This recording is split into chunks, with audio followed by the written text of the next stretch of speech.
जैसे कि online classes के अंतर्गत क्लास 12th में अपन हिंदी साहित्य के अंतर्गत आज मैथिली सरल की रचना जो है उसका वाचन करेंगे। गुप्त जी की दो रचनाएं अपने पाठ्य पुस्तक में दे रखी है। उनमें से पहली जो है जिसका शीर्षक है यशोधरा।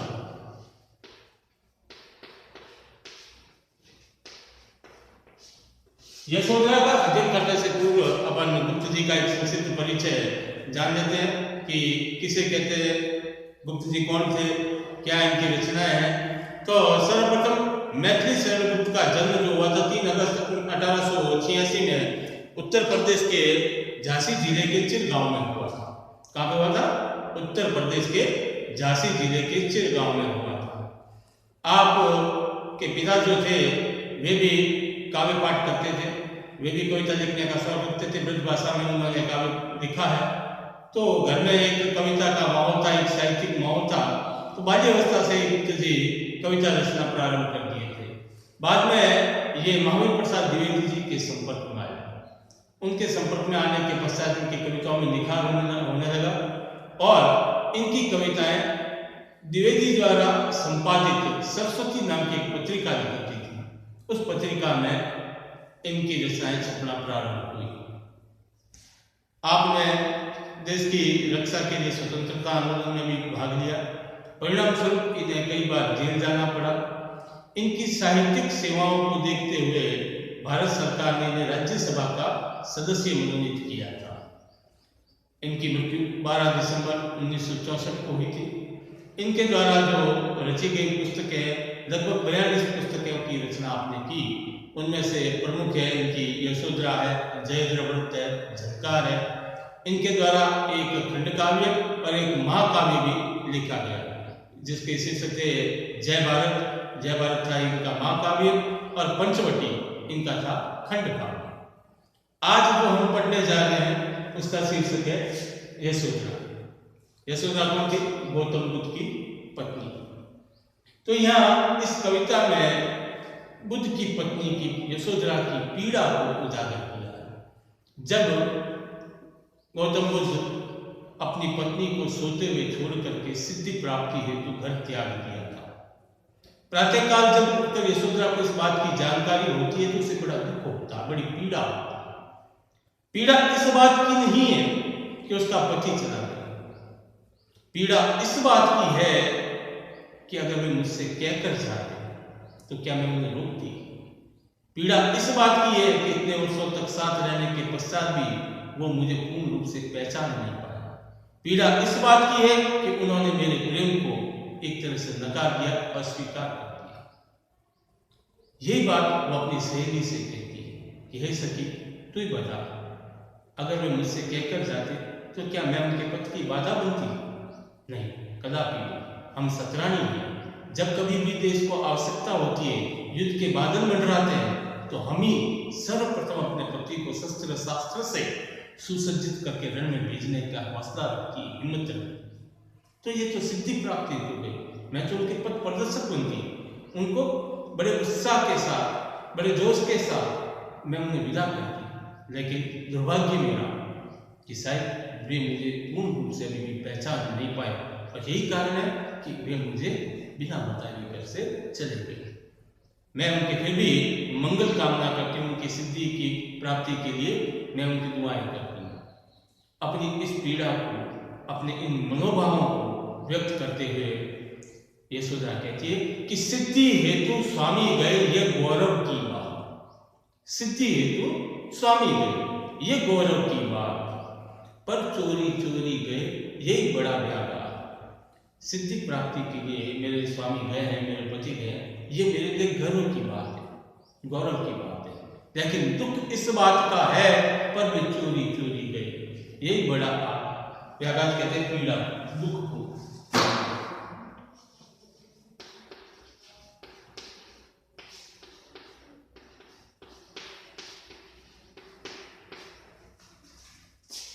इस बात का दुख है कि वे मुझे बिना बताए हुए चले गए। सखी, वे मुझसे कहकर जाए। बस मेरी इतनी सी कामना है, इतनी सी इच्छा थी कि वे मुझे बताकर जाते।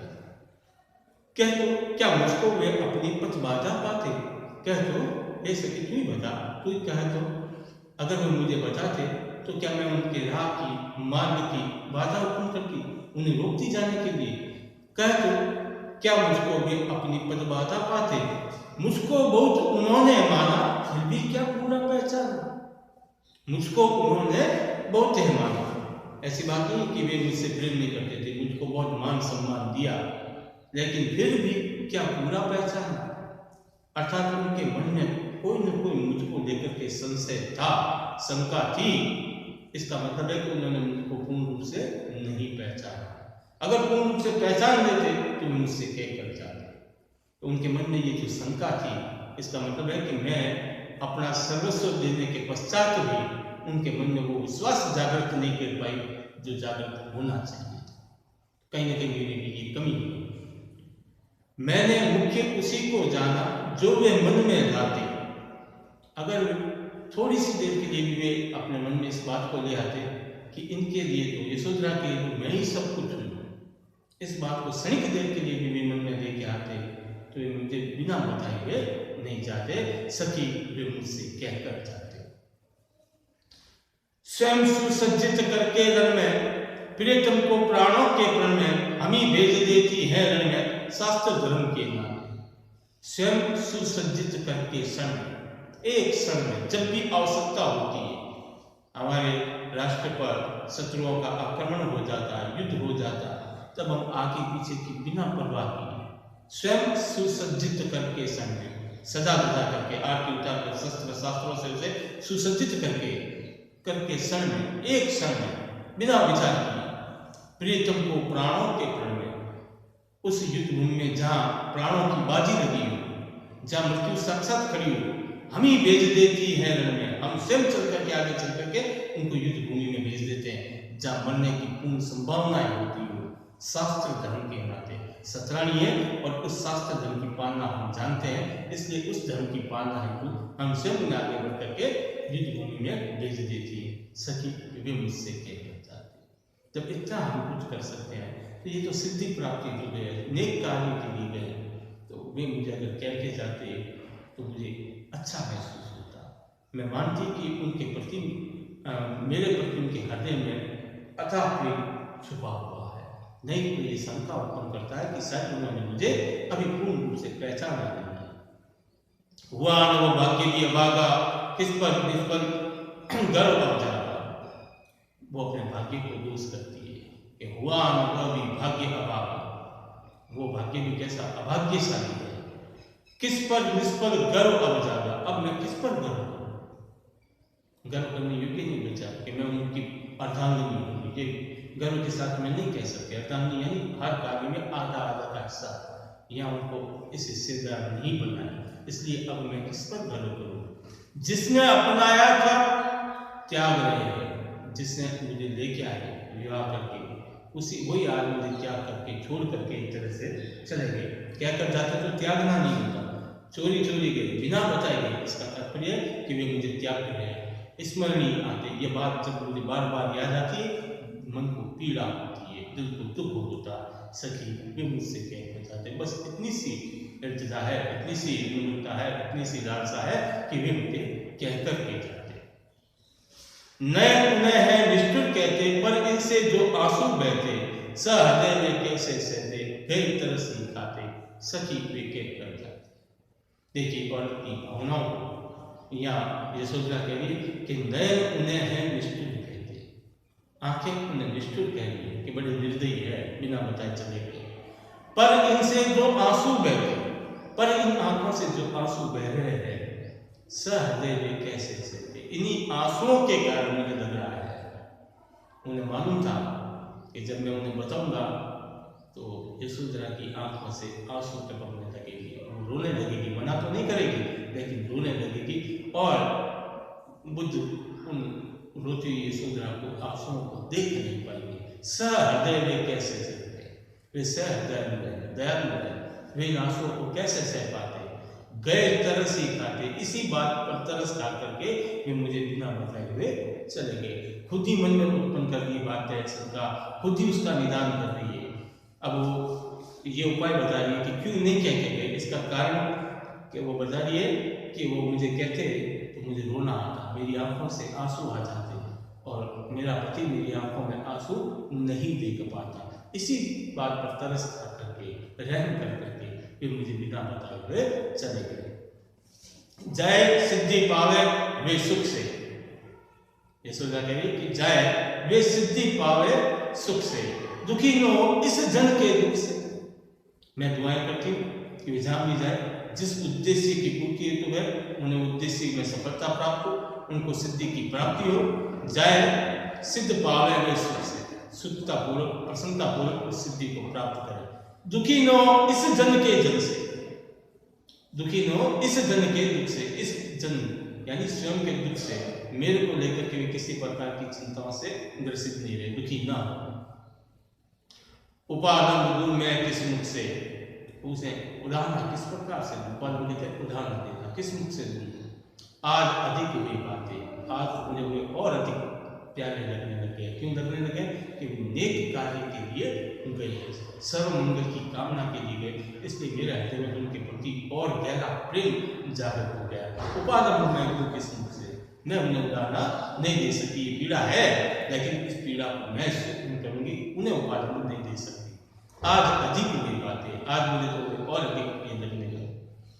गए लौट भी वे आएंगे, आज नहीं तो कल जब उन्हें सिद्धि प्राप्त हो जाएगी तब वे लौट कर वे पुनः आएंगे। गए लौट भी वे आएंगे, कुछ अपूर्व अनुपम लाएंगे। जब गए हैं सिद्धि के लिए तो जब लौट कर आएंगे तो कुछ अपूर्व, जब पहले कभी न था।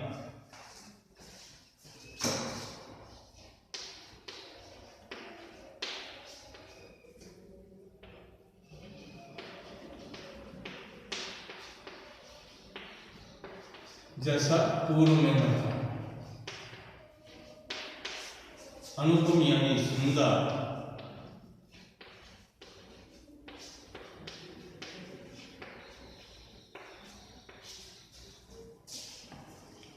गए लौट भी वे आवेंगे, कुछ अपूर्व अनुपम लावेंगे, रोते प्राण उन्हें पावेंगे। मेरी विरलता में जो रो रो के दिन व्यतीत करूंगी, वे रोते हुए प्राण उन्हें पाएंगे। पर क्या गाते गाते, पर क्या ऐसा गीत गाते गाते, उन्हें उपादन का गीत, अपनी पीड़ा का गीत, या उनकी दुआओं का गीत, कौन सा गीत गाते गाते वे मुझे प्राप्त करेंगे या मैं उन्हें प्राप्त करूंगी? सखी वे मुझसे कहकर, हे सखी हे मित्र, वे अगर मुझसे कहकर जाते तो एक बात की पीड़ा मुझे न होती, मैं गौरवान्वित महसूस करती, अपने आप पर गर्व महसूस करती। बस इसी बात की है पीड़ा, इसी बात की है कि वे चोरी चोरी गए, अर्थात उन्होंने मेरे प्रेम को, पूर्णता को नहीं पहचाना। शायद यही बात मुझे बार बार कठोर करी है। ये कविता आपकी यहाँ पर संपन्न होती है। इसी पाठ में मैत्री शरण की एक और कविता दे रखी है, जिसका वाचन अपन कल की क्लास में करेंगे। आज के लिए इतना ही, धन्यवाद, जय श्री।